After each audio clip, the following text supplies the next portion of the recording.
এক গুৰুত্বপূৰ্ণ খবৰ নগাঁৱত বলিছে পঞ্চায়ত নিৰ্বাচনৰ গৰম বতাহ বিশেষকৈ নগাঁৱৰ সামগ্ৰী বিধানসভা সমষ্টিত বলিছে পঞ্চায়ত নিৰ্বাচনৰ গৰম বতাহ সমষ্টিটোৰ ৱাৰ্ড সদস্যৰ মনোনয়নৰ দাখিলৰ বাবে লাওখোৱা উন্নয়ন খণ্ডত ব্যাপক ভিৰ কৰিছে সকলোকে সমদল কৰি আহিছে ৱাৰ্ড সদস্যৰ প্ৰাৰ্থীয়ে প্ৰতিটো ৰাজনৈতিক দলৰ কৰ্মী সমৰ্থকৰ ভিৰ নিয়ন্ত্ৰণত ব্যস্ত হৈ পৰিছে আৰক্ষী প্ৰশাসন সাউথ ভিডিঅ' জাৰ্নেলিষ্ট মৃণালৰ সহযোগত নগাঁৱৰ পৰা বিভূতি বৰাৰ এই প্ৰতিবেদন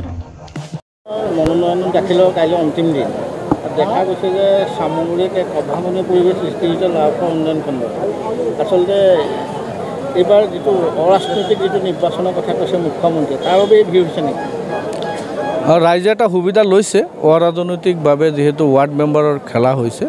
যদিও অৰাজনৈতিক হৈছে তথাপিও তেওঁলোকক দলীয় সমৰ্থনৰ প্ৰয়োজন আছে আজি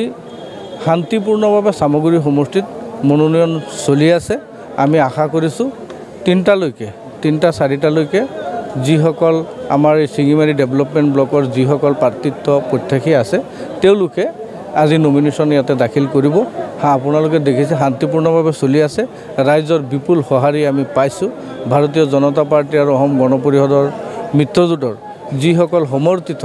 আমাৰ ৱাৰ্ড মেম্বাৰ আছে তেওঁলোকে আজি ইয়াতে নমিনেশ্যন দি আছে আমি কিন্তু বেলেগ সামগ্ৰী সমষ্টিত বেলেগ কোনো দলৰ তেনেকুৱা সমৰ্থনপ্ৰাপ্ত প্ৰাৰ্থী এতিয়ালৈকে আমি পোৱা নাই বা দেখা নাই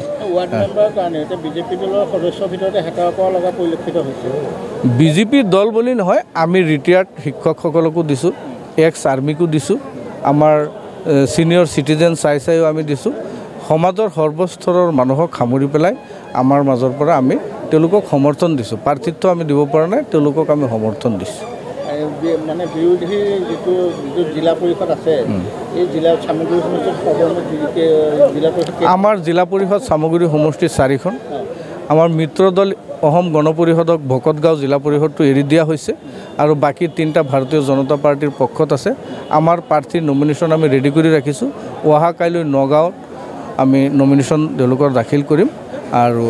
তাতো আমাৰ আঞ্চলিক সদস্যসকলৰ নমিনেশ্যন কালিয়ে হ'ব আমাৰ 25টা গাঁও পঞ্চায়ত আছে তাতে 8টা আমাৰ অসম গণ পৰিষদ দলক এৰি দিয়া হৈছে বাকীখিনি ভাৰতীয় জনতা পাৰ্টিৰ পৰা সেইখিনি আমি নমিনেশ্যন দিম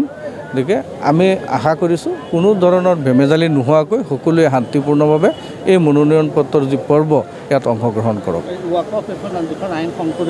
ৱাকফৰ কোনো প্ৰভাৱ আমাৰ মুছলমান সমাজত নপৰে যিসকলে এই ৱাকফ বিলৰ বিৰোধিতা কৰিছে তেওঁলোকে কিয় কৰিছে সেইটো আমি বুজি পোৱা নাই এই ৱাকফ বিলৰ জৰিয়তে অসমৰ মুছলমানসকল উপকৃত হ'ব গোটেই ভাৰতবৰ্ষৰ মুছলমানসকল এই ৱাকফৰ সংশোধনী বিলৰ দ্বাৰা আমাৰ মুছলমান সমাজ উপকৃত হ'ব কোনো ধৰণৰ প্ৰভাৱ আমাৰ ইয়াত নাই